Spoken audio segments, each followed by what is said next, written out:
तो प्रज्ञा उपनिषद, प्रज्ञा पुराण, भाग 4, देव संस्कृति खंड, और उसका जो लेसन नंबर है वो है 3, संस्कार पर्व महात्म्य प्रकरण। इसके अंदर है हम संस्कारों का और पर्वों का क्या महात्म्य है, उससे हम जो भारत की संस्कृति है, जो विश्व की संस्कृति के रूप में प्रख्यात हुई, क्या कारण था कि भारत की संस्कृति विश्व की संस्कृति के रूप में उसको मान्यता मिली।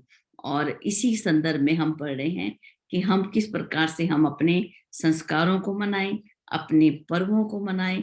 उसके आगे जो है हम जो सत्रों का आयोजन होता है उसके उसी क्रम में जो हम चल रहे हैं, पेज नंबर 250, श्लोक नंबर 58 से पहले वाली जो कहानियां हैं उसका जो शीर्षक है रूस का विद्रोही कवि पुष्किन।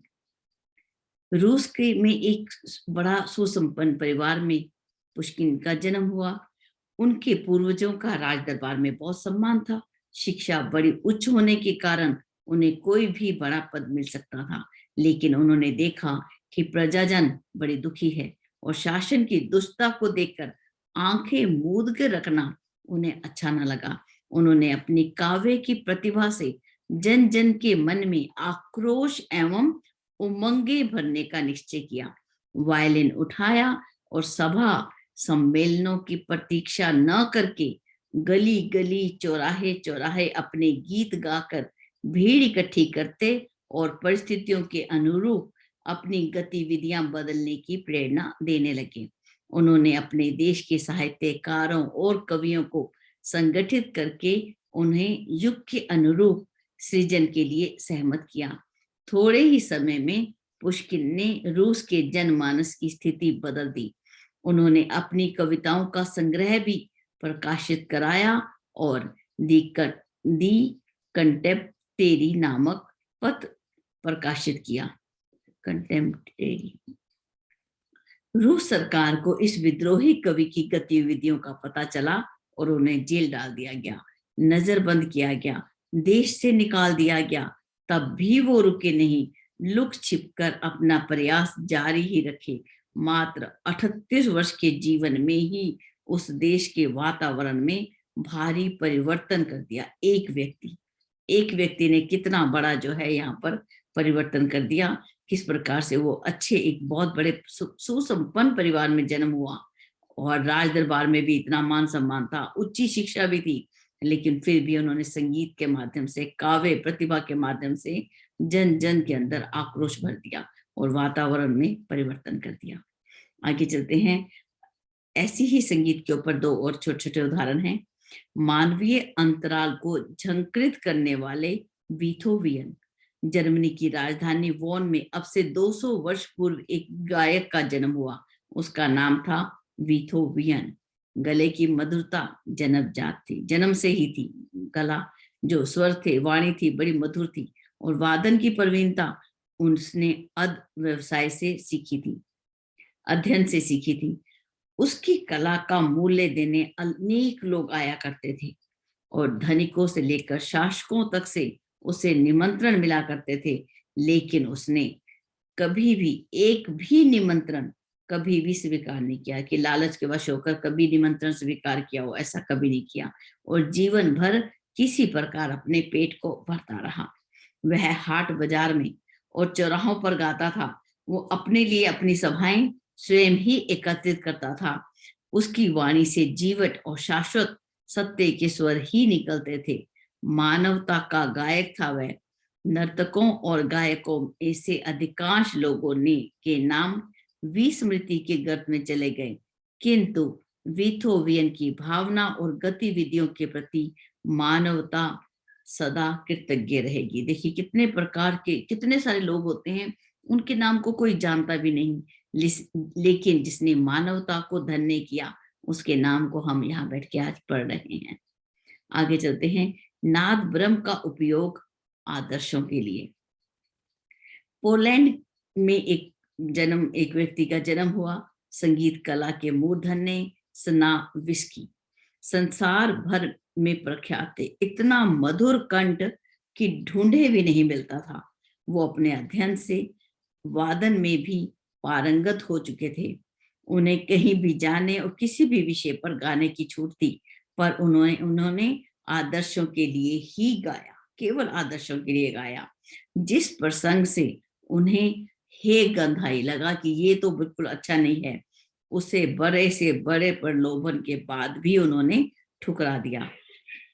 हॉलीवुड की एक बार उन तक प्रस्ताव पहुंचाया था, हॉलीवुड ने भी एक बार उन पर एक रिक्वेस्ट भेजी थी कि वर्ष में केवल 3 गाने गा दिया करो, इतने में उन्हें इतना धन मिलेगा कि वो आराम से अपना जीवन जी लेंगे। $3 लाख उनको हर वर्ष मिल जाएगा, वो केवल 3 गाने गा दिया करें। लेकिन वो जानते थे कि अमेरिका की फिल्म व्यवसाय में किन हे प्रवृत्तियों का समावेश रहता है। उन्होंने उस प्रस्ताव को स्वीकार करने से स्पष्ट इनकार कर दिया। जनजीवन को ऊंचा उठाने वाले गायन से वो बिल्कुल थोड़ा सा ही धन लेते और अपनी पूरी जीवन इसी प्रकार का उन्होंने व्यतीत किया। तो कितने सुंदर उदाहरण हैं, संगीत के माध्यम से, काव्य के माध्यम से एक जो राइटर है वो समाज के अंदर कितना बड़ा परिवर्तन कर सकता है, वो हम यहाँ देख सकते हैं। आगे चलते हैं। धर्म प्रचार हेतु संकीर्तन। जूनागढ़ के एक निर्धन ब्राह्मण परिवार में बाल कृष्ण का जन्म हुआ। किसी प्रकार से वो सामान्य स्कूली शिक्षा प्राप्त कर सके। कुछ दिन बीमार भी रहे, पर पीछे अहमदाबाद में एक अच्छी नौकरी मिल जाने से उनकी बीमारी और गरीबी दोनों दूर हो गई। भगवान का दिया हुआ नवजीवन उन्होंने भगवान के चरणों में ही समर्पित कर दिया।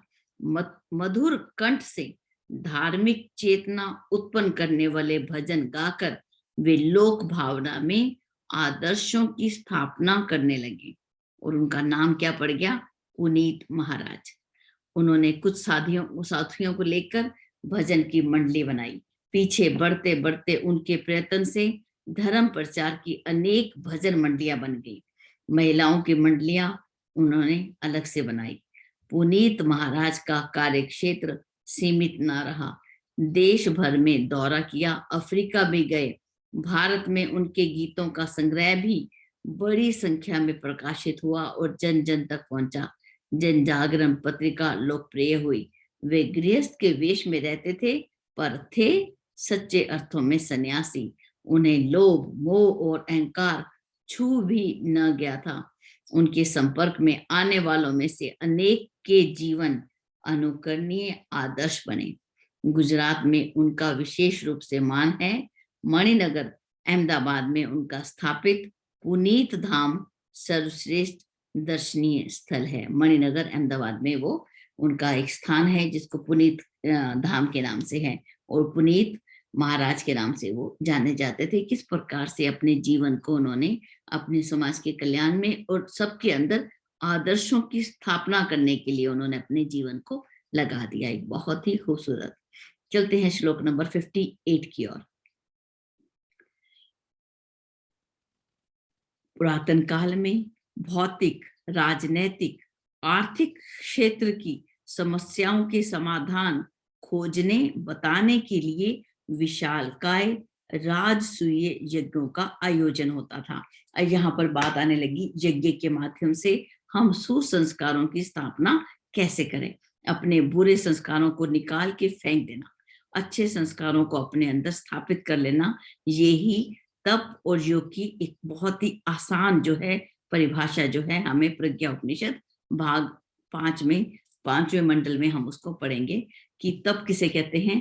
अपने अंदर के कुसंस्कारों को निकाल कर जला देना और अच्छे जो अच्छे संस्कार हैं उनको अपने अंदर स्थापित कर लेना, उनको बोला जाता है योग। और यहाँ पर हमें बताया जा रहा है किस प्रकार से हम यहाँ पर यज्ञ के माध्यम से अपने अंदर अच्छे संस्कारों को बढ़ाएं। तो पहले समय में राजसूय यज्ञ हुआ करते थे। वो यज्ञ जब भी होते थे तो उसके अंदर कौन सी समस्याओं का समाधान रहता था?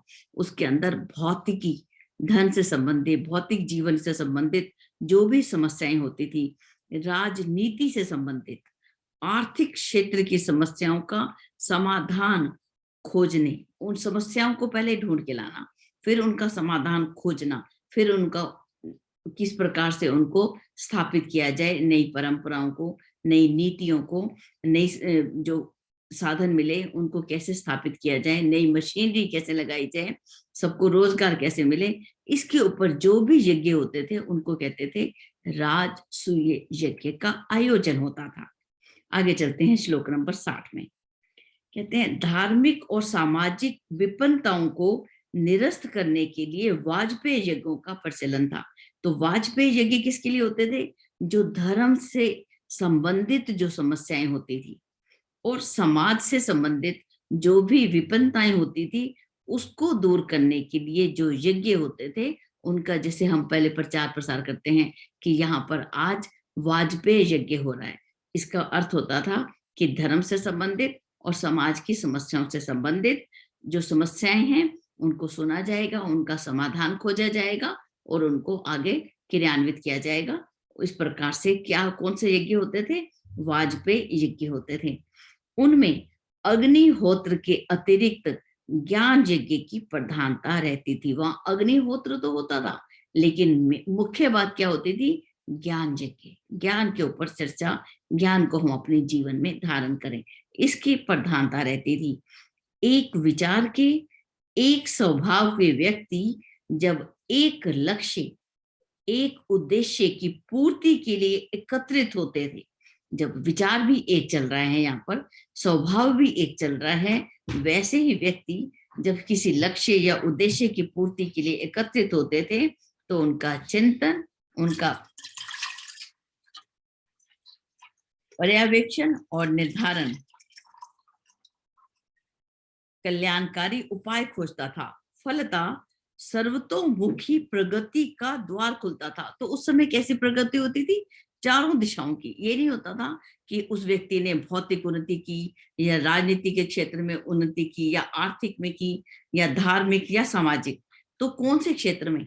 तो सभी क्षेत्रों की जो उन्नति थी सर्वतोमुखी, चारों तरफ से ऐसी जो उन्नति वहां से होती थी उसका द्वार खुलता है। संकट के निवारण का मार्ग प्रशस्त होता है। विभिन्न पर्वों पर, विभिन्न तीर्थों में ऐसे ज्ञान यज्ञ करते रहने की परंपरा दूरदर्शी ऋषियों ने इसी हेतु चलाई। इसीलिए ऋषियों ने ऐसी परंपराएं चलाई, ऐसी मान्यताएं चलाई जिससे क्या हो कि मनुष्य के अंदर जो सोया हुआ देवत्व है वो जाग सके, धरती पर स्वर्ग का पुण्य अवतरण हो सके, प्रज्ञा युग का निर्माण जो अगली आने वाली सदियों में हम देखेंगे। तो वो जो है उस परंपराओं को ऋषियों ने यहाँ पर चलाया।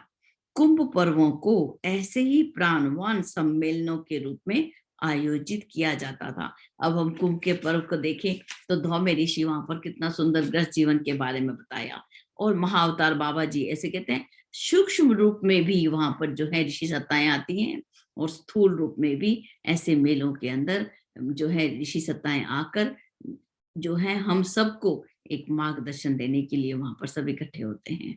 अब इसकी व्याख्या को देखते हैं। देव संस्कृति में धर्म अनुष्ठानों के रूप में सामूहिक यज्ञ आयोजनों की महत्ता है। अब यहाँ पर जो है देव संस्कृति की बातें हो रही हैं। ये देव संस्कृति खंड है, इसके अंदर हम देख रहे हैं कि जितने भी धर्म अनुष्ठान हुए उसके रूप में सामूहिक रूप से यज्ञों के आयोजन का महत्व है। यज्ञ का अर्थ क्या है? यज्ञ का अर्थ दान, देव पूजन के अतिरिक्त संगतिकरण भी है। यज्ञ का अर्थ क्या है कि हम दान करते हैं, देव का पूजन करते हैं, इसके अतिरिक्त संगतिकरण भी है। संगतिकरण का अर्थ एक उद्देश्य के लिए एक विचारधारा वाले व्यक्तियों का एक स्थान पर एक उद्देश्य के लिए एक जगह पर मिलना, आपस में एकजुट होना। और यज्ञ में प्रक्रिया भले ही अग्निहोत्र कर्म कांड के रूप में हो, पर उनके उद्देश्य के अनुरूप उनके स्वरूप में अंतर होता है। अब यहाँ पर कर्म कांड को एक तरफ रखा और उनका जो उद्देश्य है, जिस लक्ष्य के लिए हम इकट्ठे हुए हैं, जिस समस्या के समाधान को निवारण के लिए हम वो इकट्ठे हुए हैं, उसको हमने ध्यान में रखना है। ये यहाँ पर उद्देश्य बताया जा रहा है। सामूहिक संयोजन, जन साधारण का संयुक्तिकरण हमेशा श्रेष्ठ परिणतियां अपने साथ लेकर आता है। विधाता की भी सदैव यही इच्छा रही है कि मनुष्य मात्र मिलजुल कर श्रेष्ठ पथ पर अग्रसर हों। कि ईश्वर की भी इच्छा रहता है कि जैसे सब बच्चे, जैसे हम माता पिता की इच्छा रहती है कि सब बच्चे मिलजुल कर रहें, आपस में प्रेम करें, तो उस विधाता की भी ये इच्छा रहती है कि मेरे जो बच्चे हैं, जो जिसको मैंने एक संसार की रचना की है, सब मिलजुल कर रहें। तो आगे जो है अगला एक उदाहरण आता है, 24 में से एक अवतार यज्ञ भगवान। अब यज्ञ भगवान के ऊपर यहाँ पर एक अवतार के रूप में यहाँ पर हमें बता रहे हैं। देखिए क्या बताते हैं कि स्कंद पुराण में यज्ञ भगवान के अवतार का वर्णन है। जिस प्रकार भगवान ने राम, कृष्ण, नरसिंह, वाराह, कच्छ, मच्छ आदि के अवतार लिए हैं, उसी प्रकार एक अवतार यज्ञ पुरुष का भी लिया है। तो एक अवतार, जिस प्रकार से हम भगवान को जानते हैं कि राम भगवान एक अंश अवतार में आए, कृष्ण भगवान आए, इसी प्रकार एक अवतार किसके रूप में आया? यज्ञ पुरुष के रूप में। यज्ञ पिता, गायत्री माता हम बोलते हैं ना। अब यहाँ बोलते हैं स्वयंभू मनवंतर में जब देवताओं की शक्ति क्षीण हो गई, संसार में सर्वत्र घोर अव्यवस्था फैल गई, उस अव्यवस्था के फलस्वरूप सब लोग नाना प्रकार के कष्ट पाने लगे। तो इस विपन्नता को दूर करने के लिए भगवान ने यज्ञ पुरुष के रूप में अवतार लेने का निश्चय किया, क्योंकि देवताओं की शक्ति वृद्धि करने के लिए यज्ञ के अतिरिक्त और कोई उपाय था नहीं। इसमें लिखा कि जब देवताओं की शक्ति क्षीण हो गई और संसार में चारों ओर घोर अव्यवस्था फैल गई, उस अव्यवस्था को व्यवस्थित करने के लिए ईश्वर ने किस रूप में अवतार लिया? यज्ञ पुरुष के रूप में अवतार लिया। क्योंकि देवताओं को समृद्ध बनाने का, देवताओं को शक्तिशाली बनाने का एक ही तरीका था, एक ही उपाय था, वो था केवल यज्ञ। महर्षि रुचि की पत्नी आकुति के गर्भ से भगवान ने जन्म लिया और उन्होंने संसार भर में अग्निहोत्र की जो प्रथा लुप्त हो चुकी थी, उसे पुनर्जीवित किया। सर्वत्र यज्ञ होने लगे, फलस्वरूप देवताओं की शक्ति बढ़ी और संसार का समस्त संकटों का निवारण हो गया। आज भी ऐसे ही अवतार की आवश्यकता प्रतीत होती है, जिससे विश्व आकाश पर छाई हुई घोर अशांति की अंधियारी को हटाकर पुनः धर्म सूर्य का सुख शांतिदायक प्रकाश उत्पन्न हो सके। सामूहिक यज्ञ आयोजनों की, ज्ञान यज्ञ की आज के आस्था संकट से भरे समय में बड़ी आवश्यकता है। तो आज के समय में किसकी आवश्यकता है? सामूहिक यज्ञ के आयोजन की, ज्ञान यज्ञ की, जो हम आज कर रहे हैं, ज्ञान यज्ञ ही तो कर रहे हैं। उसके माध्यम से जो है इसकी, और किसको हटाना है हमने? जो आज आस्था का संकट आया हुआ है, उसको उस समय में ज्ञान यज्ञ की बहुत बड़ी आवश्यकता है। ये बहुत सुंदर एक उदाहरण एक यहाँ पर बताया गया था। आगे बताते हैं यज्ञ का मर्म। नारद जी ने सूत जी से पूछा, हे देव ऋषि, शिव जी तो स्वयं ही यज्ञ रूप हैं, फिर क्या कारण हुआ कि दक्ष के यज्ञ का शिव दूतों ने ही विध्वंस कर दिया? दक्ष तो क्रिया दक्ष हैं, दक्ष का तो नाम ही बता रहा है कि वो दक्ष हैं। तो क्या उनके द्वारा विधि विधान में कोई कमी रही हो? भाई ये बात तो हो नहीं सकती। तो ये नारद जी ने सूत जी से पूछा कि भगवान शिव ने दक्ष के यज्ञ को ही क्यों नष्ट किया? तो देखिए आप क्या बोलते हैं, नारद जी बोलते हैं कि देखिए नारद जी बोले, सूत जी आप ज्ञानी हैं, यदि किसी का कलेवर संजाया, यदि किसी का कलेवर सजाया संवारा जाए परंतु प्राण निकाल दिया जाए, तो वह रहेगा या नष्ट होगा? तो सूत जी बोले, प्राणहीन कलेवर तो नष्ट ही होगा। तो देव ऋषि नारद ने कहा, यही बात दक्ष के यज्ञ पर लागू होती है। दक्ष अपनी क्रिया कुशलता पर इतना गर्व करते थे कि यज्ञ के प्राण, यज्ञ भाव पर उन्होंने ध्यान ही नहीं दिया।